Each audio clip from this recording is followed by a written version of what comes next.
is but a taste of the dark side. Yo! Alright, time to talk about Star Wars Knights of the Old Republic for the Xbox. Now, we're not getting that remake probably, but you know, there's always the original, right? Now, I'm a huge Star Wars fan, so I'm really excited to get this one out. For some reason, I thought the game was around 20 hours, but it turns out my playthrough was 55. It's just been a really long time since I played this one. Now, if you haven't watched one of my videos before, I do a review and then I do a story recap. Now with this one, the review is around 13 minutes, the recap is the rest. It's just there's a lot of story to cover. Now there will be a warning before the spoiler section, but then there'll be another warning before the major plot twist. So what are we waiting for? Let's go! Star Wars Knights of the Old Republic was first released in North America on July 15, 2003. Next released in Europe on September 12, 2003. This game was an Xbox exclusive. Well, it came out for the PC also. PS2 owners like me that were also Star Wars fans were pretty salty. Star Wars Knights of the Old Republic is usually referred to as KOTOR. I'll be using that going forward. I mean, I'm pretty sure you get why. KOTOR was developed by BioWare. This was during BioWare's golden age. Ray Muska and Greg Zeschuk were still with the company. Honestly, BioWare was a great choice for a Star Wars RPG. Not so much for a Sonic RPG. I bet you forgot about that one, eh? BioWare had already proven itself with the Baldur's Gate series, showing respect to the D&D property and creating one hell of an RPG. Drew Karpyshyn was the writer for KOTOR, and he definitely wrote some great stuff here. Later he'd go on to write Darth Bane Path of Destruction, an absolutely great book. Darth Bane found Darth Revan Sith Holocron in Path of Destruction. Darth Revan doesn't appear very much in the game, but he's very important to the story. Seriously, if they do anything live action with Revan, it's gotta be Keanu Reeves. No way. No way. Yes way! KOTOR starts off with character creation. While it doesn't really offer much in how your character looks, you get a lot of customization on your attributes and later skills and force powers. I had grand visions of Jedi Master evo-genesis. Well, it was either that or Jedi Master Slim Jim. Step into a Slim Jim! We'll come back here soon. The character creation, not Slim Jims. Then next we get that iconic Star Wars text scroll.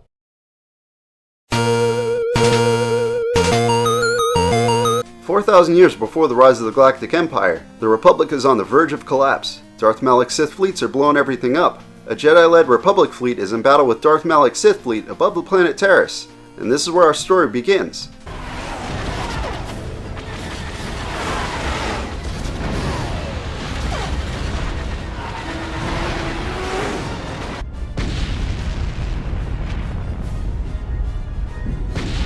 Your character suddenly wakes up on a ship called the Endar Spire, and it's under attack. This acts as the tutorial. The Endar Spire is a Republic ship, and the Sith are attacking. Your bunkmate, who you've never met before, informs you on what's going on. He's only a tutorial party member. He doesn't make it. Another Dark Jedi. I'll try to hold him off. You get to the escape pods. Go!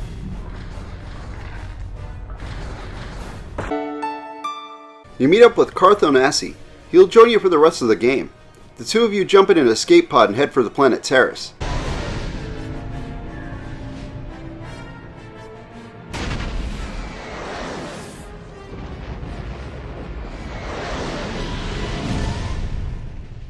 The protagonist and Carth are stuck on Taris because of the Sith blockade. They do know that the commander of their mission, Jedi Knight Bastila Shan, also escaped the Endar Spire. I don't want to spoil too much yet, but you do become a Jedi and spend a majority of the game as one. There are also 7 planets to visit, all with their own main and side quests. Darth Malik is ripping through the Republic with a massive fleet that came out of nowhere. It'll be up to your character to find 5 star maps and follow the path of Darth Revan and Malik in the hopes of learning the origin of this massive fleet. The story definitely has a major plot twist. I'll for sure be saving it for the spoiler section. This is a great story, but most importantly, this is a great Star Wars story. Even if you just like RPGs, you'll enjoy the story and the quests. Now let's get back to that character creation. It starts off with choosing one of 3 classes, as well as choosing to play as male or female. This is a BioWare RPG, so there are quite a few romance options based on this choice. The 3 classes are Soldier, Scout, and Scoundrel. They all start with an S. Okay, so the Soldier in a nutshell is the heavy combat class tank. The Scoundrel I guess would be more of the glass cannon, using stealth to backstab and do critical damage. The Scout is in between the two, not getting as many feats as a Soldier, but being tougher than the Scoundrel. During your time on Taris, you'll be playing as one of these 3 classes. It's the next location, Dantooine, that you'll train to become a Jedi. There are 3 more classes to choose from. The Jedi Guardian is the combat-focused class. They do get Force Jump as exclusive power, but very few Force points, basically MP or mana. The Jedi Consular is the Mage class, using the Force in combat to heal or harm. The Consular has the most Force points, then it's also the weakest vitality-wise. The Jedi Sentinel is the middle ground. This class has a decent amount of combat abilities and a good amount of force points, more like the Obi-Wan Kenobi to the Guardian Mace Windu or the Consular Master Yoda. I played as a Scout Jedi Sentinel.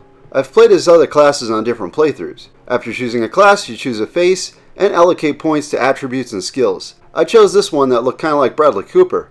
By the end of the game, I looked like this. Exploration is done in third person. Running around all these massive areas is done pretty easily. The game highlights any points of interest such as chests, items, and doors to name a few. Sometimes your party members can get in the way. Luckily you can control them also. I mostly ran around as my character, but I did use them sometimes. For instance, before I could use force speed, I'd run around as Bastila. And then there's your ship, the Ebon Hawk. You'll be flying all over the galaxy in this thing. It's actually pretty big inside. It gives you Millennium Falcon vibes. I mean, come on, it's called the Ebon Hawk. On board you have a galaxy map. You can travel freely between planets. NPCs all have something to say, even if it's just a sentence. Then there are some that have dialogue options. These aren't just for major characters either. Some characters you may only see once, but you can learn a lot about them. That's true. It's nice to meet someone who understands what I'm going through.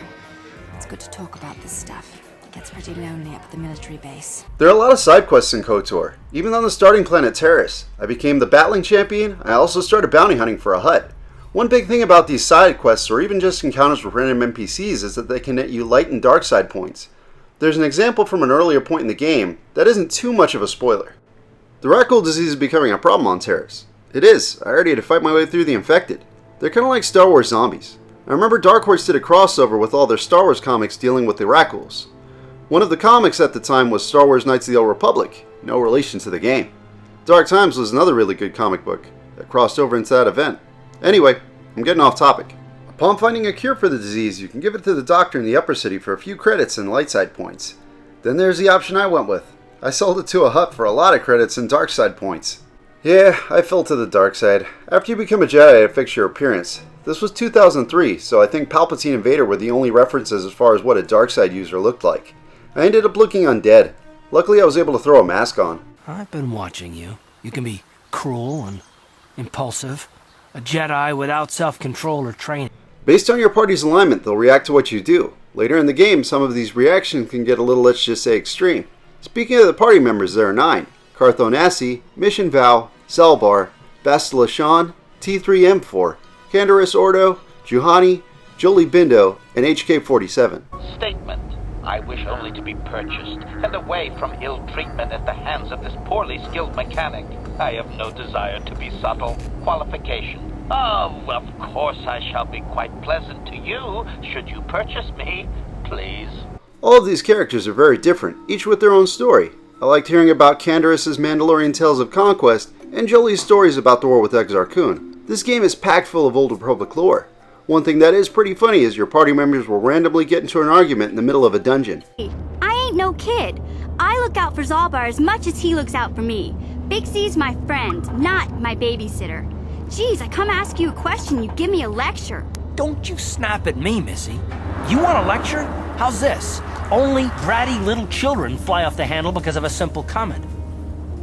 Combat is time-based rather than turn-based. Kind of like Final Fantasy XII. I actually think they took a lot of inspiration from KOTOR's battle system. Well, they're similar at least. You can either give commands to one character and the AI will control the other two, or you can pause the action and give individual commands to each party member. It's a very engaging combat system. Jedi are the only magic users you'll have access to. Based on the character's alignment, some force powers will cost more. For instance, using Force Lightning as a light side character will cost more force points. If your character is more on the dark side, then a light side power like Force Heal will cost more force points. There are quite a few universal powers such as Force Speed and Destroy Droid. As far as what hits and what doesn't, it's up to the invisible dice roll happening behind the scenes. There are sometimes it seems like you can't hit anything. That's where battle sims come in. These items have a different assortment of buffs. It's important to stock up on these. You can make it through the game without them. They just make combat a lot easier. Later though, as you level up, your lightsaber will almost always hit. Certain weapons and armor can be upgraded. You're going to find a lot of lightsabers and lightsaber crystals. You end up with quite an assortment of options to customize your saber stats. You'll also find some armor that improves your saving throws. KOTOR also has a few mini-games. Swoop Bike Racing is a great way to pull in some extra credits. And if you want to buy the best items in the game, you're going to need them. There's Pazak, a card game I didn't mess with too much, and you get to jump into the Ebon Hawk's turrets in a couple sections. All these planets have a town. This is standard RPG stuff. It's all just so cool that it's Star Wars. At this point, I'd already explored a lot of the planets in Star Wars galaxies. There's just something about KOTOR that makes all these planets and towns feel more real. Well, as real as a town on another planet in another galaxy can seem. When KOTOR first came out, it was one of the best looking games around. It obviously shows its age. There's still some nice vistas though. Combat has some flashy battle effects. Lightsabers also look great. The game gives off a very retro style from ship designs to the menus. This definitely all feels like Star Wars, but you can tell it's thousands of years before the movies. However, it all seems superficial since everything works pretty much how it does in current Star Wars. Character animation during cutscenes can seem a little stiff. They all do have unique designs. Another thing is all armor you equip changes every character's appearance. The visors and such make everybody look pretty stupid, except for Zalbar, he can't equip armor. That's my best Wookiee impression.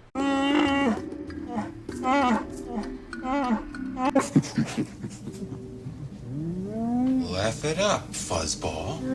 The CG cutscenes are alright. They still look decent. The best thing about KOTOR's presentation is that it looks like Star Wars.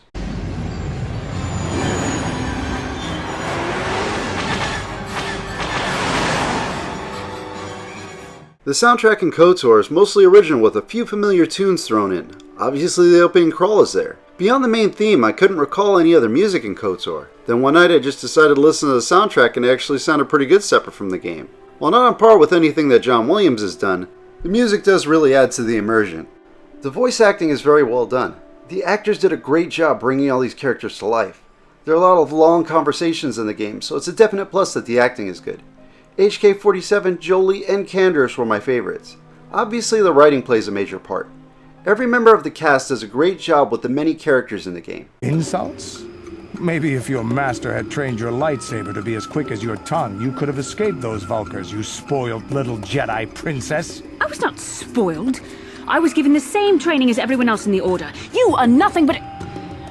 No, I must not do this. There is no emotion. There is peace. KOTOR sound effects are also spot on. Blasters sound like blasters, lightsabers sound like lightsabers, and so on. A lot of these specific sounds are unique to Star Wars. A lot of the sound in these areas really do a great job of making these locations feel like real places. Overall, KOTOR is still an amazing game. While the overarching story isn't the most original, it's told well. Some great characters and even great side characters make this an incredible Star Wars story. The battle system is fun, and you really feel unstoppable after you level up enough. BioWare definitely made a great Star Wars RPG here. What? You mean you don't know?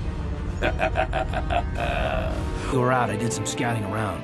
There are reports of a couple escape pods crashing down into the Undercity. It's probably a good place to start. But the Undercity's a dangerous place. We don't want to go there unprepared. So I'm going to be calling the main character Evo, mainly because I don't know what else to call him, and I named the character evo-genesis, so I'm going to go with that. Where we left off, Karth and Evo were on Terrace after surviving the destruction of the Endar Spire. They soon learned Jedi Bastila Shan also survived. Her escape pod landed in the lower city. She's been captured by the swoop-like gang, the Vulkars. Karth and the main character try to enlist the help of the rival gang, the Hidden Becks. They plan to use it to guarantee a victory in this year's swoop race. I need you to break into their base and steal it back. The Becks revealed that Bastila is the grand prize for a swoop bike race. The Becks created a prototype engine for the race. Only thing is, of course it was stolen. They need them to get it back from the Vulkar base. Only way to get in is from the back through the sewers. They tell them Mission Val and Zalbar can guide the way. The deal. As soon as we get Big Z back, I'll show you a way into that Vulkar base. So they then head to the Undercity. We find Mission Val in the middle of an open area that's infested with Rakghouls. Mission tells us that she'll help us if we help her rescue Big Z. That's what she calls Zalbar. He's been captured by Gamorreans. You know, those pig things from Return of the Jedi.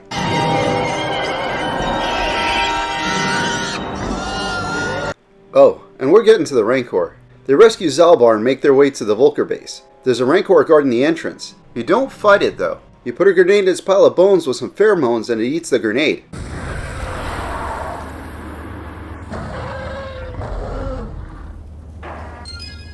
While in the Vulkar base, Karth and Mission apologized to each other for what they said earlier.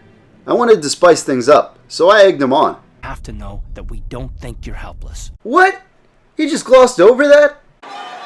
Acknowledge me!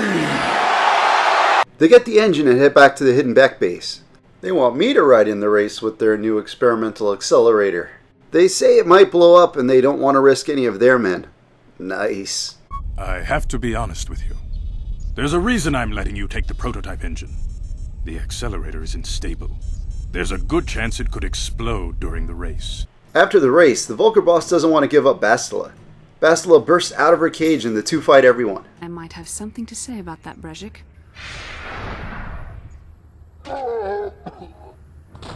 After defeating the Vulcars, they regroup with everyone else. Bastila said she was waiting for the right time to break out, and she didn't really need the group's help.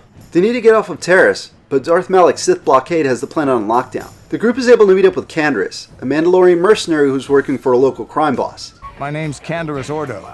I work for Davik Kang in the Exchange. The hours aren't great, but they promised me a fortune to work for them, and I have nothing better to do. Mandalorian mercs like me are in high demand. Canderous wants to get off the planet too. He can steal a ship if they can get the codes from the Sith base to get off of Terrace. Canderous introduces everyone to his boss Davik. They tell Davik they want to join his crew. Just as the group is working on stealing the Ebon Hawk, Darth Malik decides the best way to take out Bastila is to just destroy the whole planet. So now it's definitely time to go. Davik and his hired bounty hunter, Calo Nord, aren't about to let them take the only way off the planet without a fight. Yeah, they both suck. Calo Nord gets crushed by the falling ceiling. He is a boss later in the game. I couldn't find the footage, but yeah, he sucks.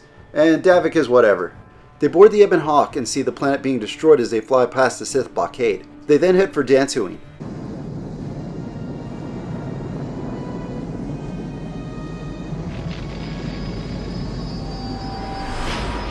Dantooine is where the Jedi Academy is. The Dantooine Jedi Council wants to meet with Evo. They wish to train him as a Jedi, which is strange. Jedi are usually trained from a very young age. If they thought Anakin was too old, then damn. There's a reason for this, and we'll get there. One reason is he and Bastila share a force bond. They have visions of Darth Revan and Malik in a temple on Dantooine. His Jedi training begins. It's pretty short. You've done in weeks what many cannot do in years. I am honored to welcome you fully into the Jedi Order. And it's that easy. A few weeks of training and you're a Jedi. Liar! No, he just said it. Anyway, with training complete, his first task is to go and find a Padawan that struck down her master in anger. After a battle, we set her on the right path. You actually do have the choice to decide her fate. You'll just be losing out on a party member if you go the dark side route. Must give you my thanks. Because of you, I am once again welcome within the Jedi Order.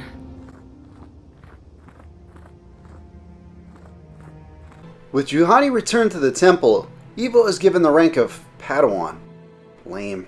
So it's up to Evo and Bastila to follow in the footsteps of Revan and Malik to learn where their giant Sith fleet came from, what exactly the Starforge is, and what they can do to stop it. Before leaving Dantooine, I made sure to hit up this cave full of lightsaber crystals. Alright, on to the strange temple on Dantooine. Bastila and Evo had a vision of Revan and Malik inside that temple. It's there that they learn of an empire that predated the Republic and the Jedi Order, which were 10,000 years old at this point. Next, they learn about the Starforge and a piece of a map leading to its location. The map also has a list of the planets that have the other pieces of the map: Manan, Kashyyyk, Tatooine, and Korriban. Well, first we'll go to Kashyyyk. You do get to choose which planet you want to go to. The Zerko Corporation has a settlement here. They capture Wookiees and enslave them. They pass through and visit the local Wookiee village. This is Zalbar's hometown. Zalbar reveals he's been exiled for attacking his brother Chundar with his claws. Once they enter, Chundar takes Zalbar prisoner. Chundar tells the group he'll give Zalbar back if they kill the Mad Claw Wookiee in the Shadowlands. Once down there, they meet Jolee, a former Jedi. Don't coddle me, child. I'm neither a Jedi nor your master. I'm just an old man that's been lost in the woods for far too long. He joins them on their quest. Instead of killing the Wookiee, he spares him and learns that he's the former chief as well as Zalbar and Chundar's father. The group also finds the next piece of the star map while down there. There's the thing. Obstinate machine. I've no doubt it holds what you seek. But good luck getting it operational. Neural recognition complete. Preliminary match found. Match found? What the... It always muttered something about rejected patterns for me. They then return to the village with Friar. It is learned that Chundar has been selling his people to Zerka. They battle Chundar. Once he's defeated, they say their goodbyes and head off to Tatooine. The reason I chose these two planets first is to get the last two party members. They land at Anchorhead. The group discovers that Tusken Raiders are attacking local hunting groups. Zerka hires Evo to wipe them out. She says she'll pay extra for their gaffy sticks. They also find a droid named HK-47, and not just any droid, an assassin droid. It pleads with them to buy it from its idiot owner. Greeting. Hello to you, prospective purchaser. I am referred to as HK-47, a fully functional SciTech Corporation droid skilled in both combat and protocol functions. On a side note, Tatooine is the only planet to have random battles. HK-47 also speaks the Tusken Raider language. They buy him and then head across the desert to the Tusken Raider Enclave. They steal some outfits and sneak into the base to see if they can come up with a peaceful resolution to all these attacks. Now they wanted me to get something done for them. I had HK-47 to tell them to prepare to die. While I enjoy the prospect, Master, are you certain that is wise? He will not react favorably.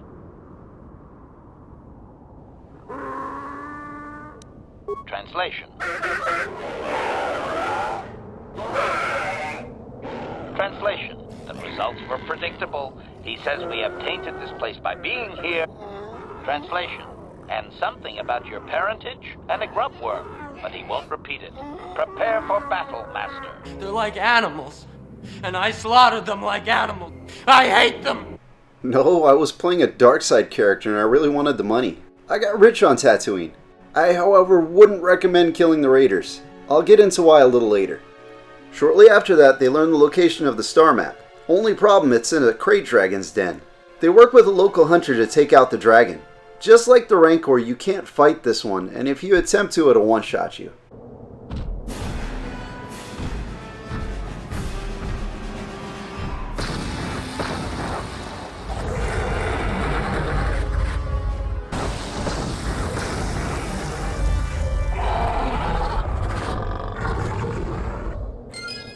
They find the star map in the back of the cave.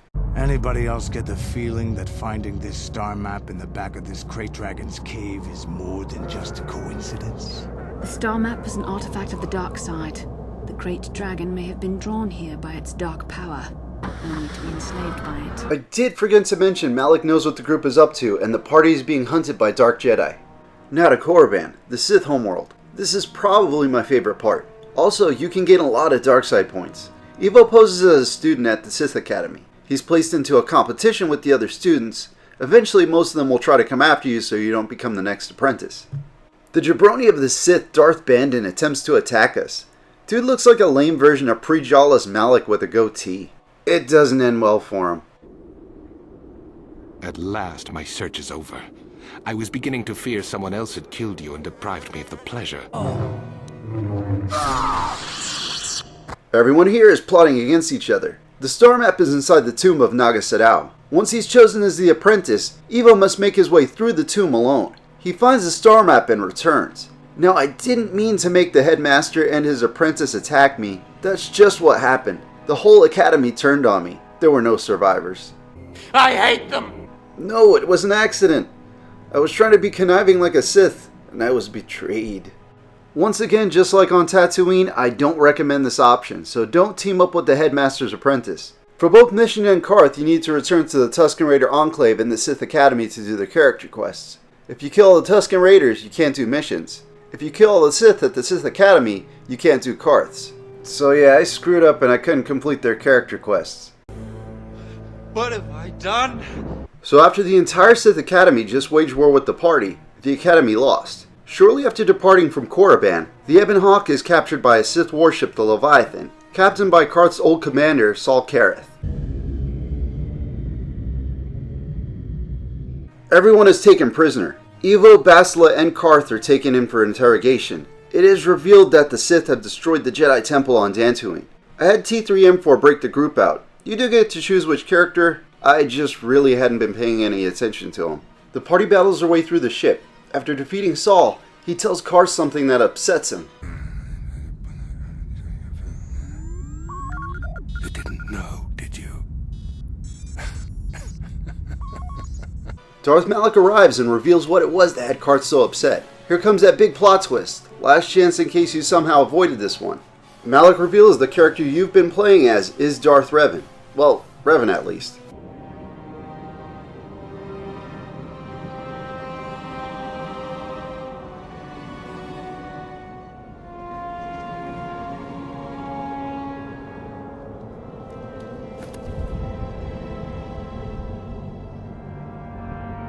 I'm the last person I would have suspected. It's the perfect crime. Imagine if other fallen Jedi just stuck Darth in front of their name like Darth Anakin. Anyway, Bastila knew this whole time that he was Revan. The Jedi erased his memory instead of killing him. Bastila was on Revan's ship when Malak fired on it. I guess Malak was a little scared to challenge Revan face to face again. Revan is the reason Malak is missing his jaw. Bastila explains herself. She holds Darth Malak off so everyone can escape. Hold Malak off! You two get out of here! Find the Star Forge! No, Bastila, he's too strong. No! Everyone is obviously very shocked to learn who you are. Candace becomes an instant fanboy. Jolie said he knew who you were, but it didn't seem like his place to say. They all agree that Revan has been trustworthy so far. I don't know how they came to that conclusion. Have they seen his rotting face? See, Candace, he's my homie. He stuck by me. Ever since. How can you even ask if I'll follow you? Whatever you're fighting, it will be worthy of my skill. I'm your man until the end, Revan. Then this one wants to cross Revan. He couldn't even stand up against Bandon. Revan, I've watched you. I've seen your cruelty. I've seen your dark side. And now this. I don't know if I can trust you. Can any of us? Regardless of how they feel, they still have their mission. There is still one last star map on Manan. Manan is neutral in the war. There are both Republic and Sith embassies on the planet. All of the medical supplies come from here. Also, Manan has a ton of laws. This is a water world. The star map is underwater. Revan is able to gain access to a Republic underwater research station. After rescuing the researchers in the underwater base, Revan finds the final star map. I also caused some major ecological damage underwater, so I was deported and asked not to return to Manan.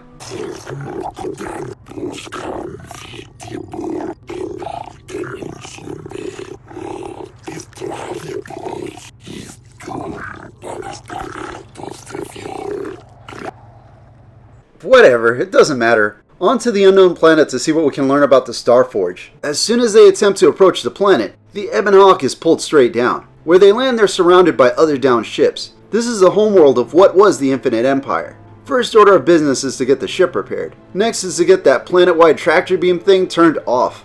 There are Rakatans running around, and they aren't friendly. This is the race that used to run the Infinite Empire, and they were entirely force-sensitive. They've lost their powers and digressed to more of a tribal state.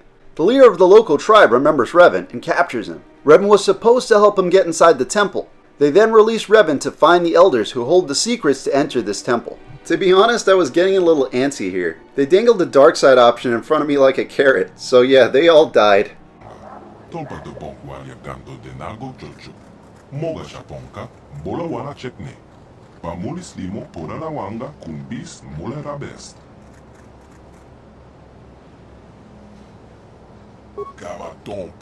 Yeah, those elders didn't stand much of a chance against the new Dark Lord of the Sith. The priests from the other tribe perform a ritual to open the temple. Only Force users can enter though. Jolie and Juhani join Revan. The ritual states that only one may enter at a time. They don't listen. All three enter the temple. Inside, they find a computer that tells them how to deactivate that tractor beam thing. They all end up encountering Bastila. Darth Malak has made Bastila his new apprentice. They don't tell us her new Sith name. I imagine it's Darth Bastila though. They speak of the dark side as if it is something to be feared, but in reality their only goal is to manipulate those who are strong in the Force.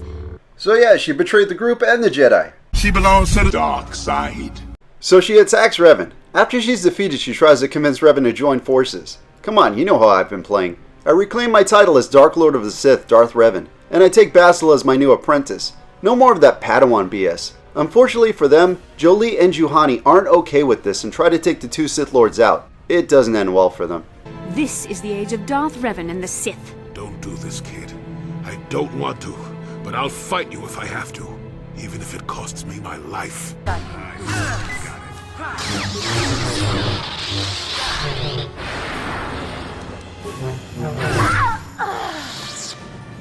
Well, that's that.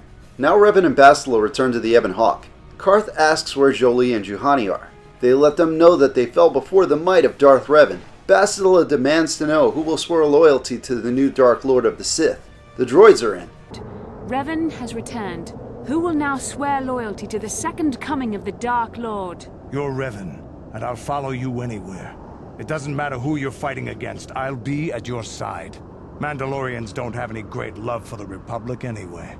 My boy! Let's see what Karth has to say. Run for admission. Go, go!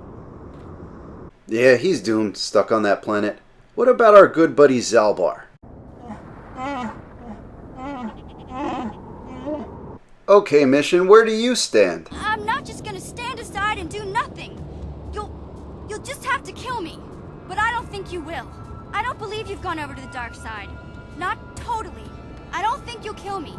Not if I don't attack you first. You thought wrong! Zalbar, do something about this pest.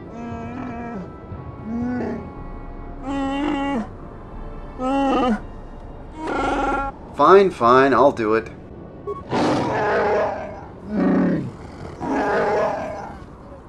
The two make their stand against Revan and Bastila, and they do not survive. Bastila and Revan come up with a plan to take out the Republic and Malak in one fell swoop, completely deceiving Jedi Master Vandar. Press the attack and provide some cover for your fighters. Now what of Bastila and her battle meditation? Bastila, you and the Padawan. Man, you, Vandar. No more of that Padawan mess. So it turns out the Starforge is a giant space station capable of immeasurable power. A small group of Jedi made their way inside the Starforge. They still think Bastila and Revan are on their side. They tell the two to hurry into the Starforge. They'll hold the Sith off. They make it past Malak's defenses and his many Dark Jedi. And now finally, Revan is ready to battle the imposter Malak. But I see there is more of your old self in you than I expected. You are stronger than I thought. Stronger than you ever were during your reign as the Dark Lord. I did not think that was possible. All over the room are Dark Jedi powering the Starforge. Malak would use them to heal himself, but I ran around and force-drained them all before he could do it. I tried to usurp your rule, to steal the title of Sith Master from you. But now I understand. The destiny is yours, Revan. Not mine. And just like that, it's over for the Jabroni Malak. Now with the Sith forces and Bastila's battle meditation, they destroy the Republic fleet. There is no escape for us now. Then the Republic is doomed.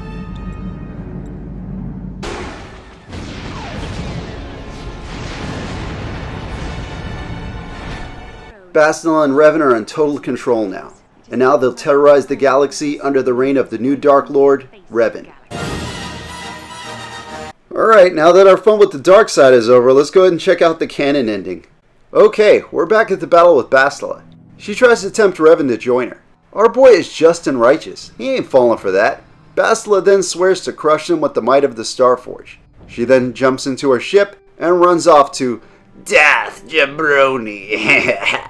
Karth warns the Republic Admiral that the Starforge can create infinite waves of enemies. He tells her the Starforge must be destroyed. Meanwhile, Bastila is using her battle meditation to turn the tide of the battle in the Sith's favor. Revan and company make their way onto the Starforge. After battling their way past many of Malak's forces, the group meets Bastila. The other two are frozen, and Revan has to do battle with her one-on-one. She's being powered up by the Starforge, but Revan is able to turn her back to the light. Now it's time for the ultimate showdown. Dark Lord of the Jabronis versus Jedi Padawan Revan? Whatever. Revan defeats Malak and everyone lives happily ever after. Well, the story of Revan doesn't end here, but I don't think I'll be working on that video. You may be called upon yet again to defend the glory of the Republic against the tyranny of the dark side.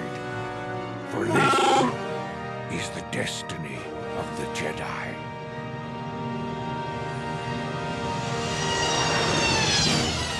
Man, that was a lot of story to cover.